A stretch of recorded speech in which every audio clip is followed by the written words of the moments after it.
নমস্কার বন্ধুরা, তোমরা কেমন আছো? ভালো আছো নিশ্চয়ই সবাই।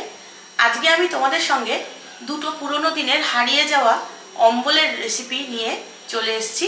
বেশি কথা না বাড়িয়ে রেসিপি দুটো শুরু করব। তার মধ্যে আমি রেসিপি দুটো করতে করতে তোমাদের এই রেসিপির একটু ছোট্ট করে গল্পও বলবো। আজকে আমার রান্নাঘরে আছে কাসুন্দি, আম কাসুন্দি মাছের ডিমের অম্বল, আর আছে পাঁঠার মেটের টক বা অম্বল। চলো তাহলে রান্নাগুলো শুরু করা যাক। আম কাসুন্দি মাছের ডিমের টকটা বানানোর জন্য প্রথমে আমি এখানে মাছের ডিম নিয়ে নিয়েছি বেশ 100 গ্রাম, 125 গ্রামের মতো। সেই মাছের ডিমটা আমি টুকরো টুকরো করে কেটে নিয়েছি। এবার এটাতে আমি নুন আর হলুদ একটু মাখিয়ে নেব। একটুখানি নুন দিলাম, আর দিলাম একটুখানি হলুদ।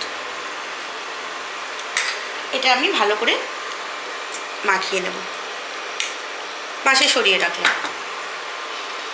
ইন্ডাকশানে একটা প্যান বসিয়ে দিয়েছি, তাতে ওই মাছের ডিমগুলো ভাজার জন্য খুব সামান্য পরিমাণে তেল দিয়ে নিলাম। তোমরা তো জানো মাছের ডিমে বেশি তেল দেওয়া যাবে না, তাহলে ভীষণ ফাটবে।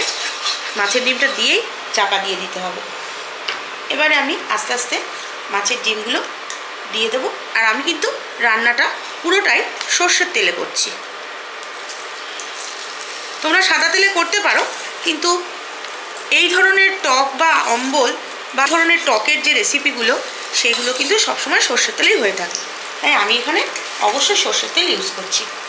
মাছের ডিমগুলো আমি অল্প আছে, একদম লো টু মিডিয়াম আছে, আস্তে আস্তে করে ভেজে নেব। নুন হলুদ মাখানো রয়েছে। চাপা দিয়ে দিলাম একটা পিঠ হওয়ার জন্য, কারণ ভীষণ ছিটবে মাছের ডিমটা, তাই। মাছের ডিমগুলো আমি ওলট পালট করে দু পিঠই ভালো করে ভেজে নিয়েছি। এবারে আমি এই ডিমগুলো একটা আলাদা পাত্রে তুলে নেব। আঁচটা কিন্তু লো টু মিডিয়াম ফ্লেমে দিয়ে রেখেছি, তার কারণ নাহলে ডিমগুলো ভেতর থেকে সিদ্ধ হবে না। যেইটুকু তেল ছিল এর থেকে আর বেশি তেল আমার লাগবে না। আমি এখানে দুটো শুকনো লঙ্কা ফোড়ন দেবো একটুখানি সর্ষে ফোড়ন,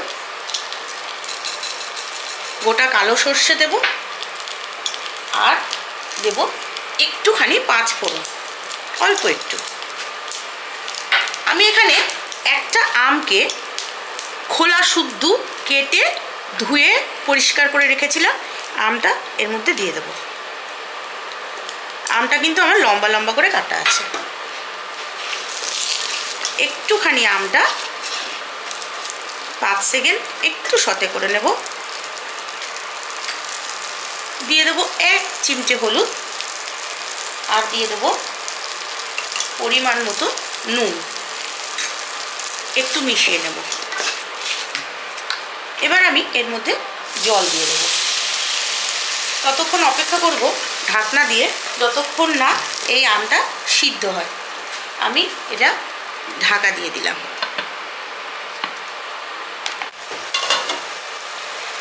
তোমাদের একটু দেখাই, আমার আমগুলো কিন্তু সিদ্ধ হয়ে গেছে, একদম নরম হয়ে গেছে। যে এবারে আমি যে মাছের ডিমগুলো ভেজে রেখেছিলাম সেগুলো এর মধ্যে দিয়ে দেবো। এই রান্নাটা আমি আমার এক খুব প্রিয় মাসিমার কাছ থেকে শিখেছিলাম। তিনি এখন আর পৃথিবীতে নেই, কিন্তু তার স্মৃতিটা আমার কাছে রয়ে গেছে। উনি নিজে হাতে ধরে আমাকে শিখিয়েছিলেন। খেয়ে খুব ভালো লেগেছিলো বলে আমি জিজ্ঞেস করেছিলাম যে মাসিমা, এটা কি করে আপনি রান্না করলেন? আমাকে হাতে ধরে শিখিয়েছিল। এই বাটির 1 বাটি কাসুন্দি রয়েছে, কাসুন্দিটা আমি এখানে দিয়ে দিলাম। এবার দেব আমি এখানে পরিমাণ মতো চিনি। বেশ কিছুটা চিনি দিতে হবে, তার কারণ হচ্ছে এটা কিন্তু একটু টক টক আর মিষ্টি মিষ্টি ভাব থাকবে। চিনিটা দিয়ে একটুখানি অপেক্ষা করব চিনিটা গলার জন্য। আমটা দেখো কি সুন্দর গলে গেছে, আর ডিমগুলো ওর সঙ্গে একদম এপিট ওপিট করে নেড়ে নিচ্ছি। এটা পুরনো দিনের হারিয়ে যাওয়া একটা আম কাসুন্দির রেসিপি। তোমাদের যদি ভালো লাগে তোমরা একবার করে খেয়ে আমাকে কমেন্টের মাধ্যমে জানিও যে কেমন হলো। ঠিক 2 মিনিটের জন্য, 1.5 থেকে 2 মিনিটের জন্য আমি এটা ঢেকে দিলাম, শুধু চিনিটা গলার অপেক্ষা। তারপরে আমি এটাকে সার্ভ করে দেব। আমি এটা কিন্তু একদম আমার হয়ে গেছে, কাসুন্দি আম কাসুন্দি মাছের ডিমের টকটা। এটা আমি ইন্ডাকশানটা অফ করে দিলাম, দিয়ে এটাকে আমি এখন সার্ভ করে দেব আলাদা একটা পাত্রে।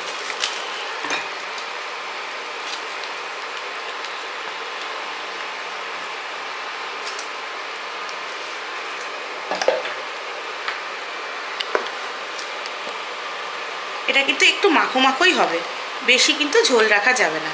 এবার আমি আমার পরের রেসিপিটা স্টার্ট করব, পাঁঠার মেটের অম্বল। পাঁঠার মেটের অম্বলটা বানানোর জন্য আমি এখানে 100 গ্রাম পাঁঠার মেটে নিয়ে নিয়েছি, আর ছোট্ট ছোট্ট করে টুকরো করে নিয়েছি তাড়াতাড়ি সিদ্ধ হওয়ার জন্য। এর মধ্যে আমি একটুখানি হলুদ দিয়ে দেব, আর দেব একটুখানি নুন। এটাকে মেখে নেব ভালো করে নুন আর হলুদ দিয়ে। ইন্ডাকশানে আমি দিয়ে দিয়েছি, কড়াই বসিয়ে দিয়েছি, তাতে একটুখানি তেল দিলাম। সর্ষের তেলেই রান্নাটা করব। তেলটা গরম হওয়া পর্যন্ত অপেক্ষা করব।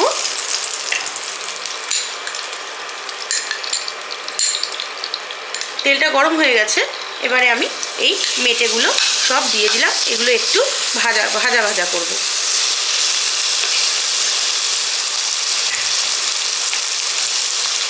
এই পাঁঠার মেটের অম্বলটা ঈশ্বরচন্দ্র বিদ্যাসাগর ভীষণ সুন্দর রান্না করতেন। এক জায়গায় আমি পড়েছিলাম যে বঙ্কিমচন্দ্র চট্টোপাধ্যায় আর সঞ্জীবচন্দ্র চট্টোপাধ্যায়কে ঈশ্বরচন্দ্র বিদ্যাসাগর একবার নেমন্তন্ন করেছিলেন বাড়িতে খাওয়ার জন্য। উনি নিজে হাতে রান্না করেছিলেন পাঁঠার মাংস, ভাত আর এই পাঁঠার মেটের অম্বল, যেটা খেয়ে বঙ্কিমচন্দ্র ঈশ্বরচন্দ্র বিদ্যাসাগরের ভূয়সী প্রশংসা করেছিলেন। আমি আজকে তোমাদের সঙ্গে এই পাঁঠার মেটের অম্বলটা শেয়ার করব। খুব সুন্দর, একদম ছোট্ট, ভীষণ তাড়াতাড়ি একটা রেসিপি, কিন্তু খেতে অসম্ভব ভালো হয়। তোমরা একবার ট্রাই করে দেখতে পারো। আমি একটু মেটেটাকে ঢেকে 1 মিনিটের মতো লো টু মিডিয়াম আঁচে উল্টে পাল্টে ভেজে নেব। একটা বাটিতে আমি বেশ খানিকটা তেঁতুল ভিজিয়ে রেখে দিয়েছিলাম। সেই তেঁতুলটা, তোমরা এই তেঁতুলটা এই বীজগুলো শুদ্ধ দিতে পারো বা বীজগুলো ছেঁকে দিতে পারো। আমি বীজগুলো ছেঁকে নিচ্ছি। তেঁতুলের কাঠটা শুধু এর মধ্যে দেব। 2-1টা বীজ থাকলেও কোনো অসুবিধা নেই। আমার এই যে পাঁঠার যে মেটেগুলো, এগুলো ভাজা হয়ে গেছে। এই তেলেই আমি দিয়ে দিচ্ছি একটুখানি সর্ষে, একটুখানি পাঁচফোড়ন, আর দিয়ে দিচ্ছি 2টো শুকনো লঙ্কা। একটু 2 সেকেন্ড সতে করে নিচ্ছি, নিয়ে তেঁতুল গোলা জলটা ঢেলে দিচ্ছি।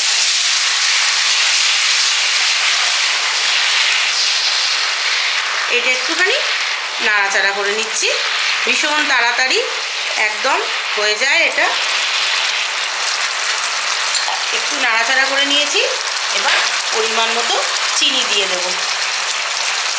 এটাও কিন্তু একটু অম্বল টক, অম্বল তো জানোই তোমরা একটু টক টক মিষ্টি মিষ্টি হয়।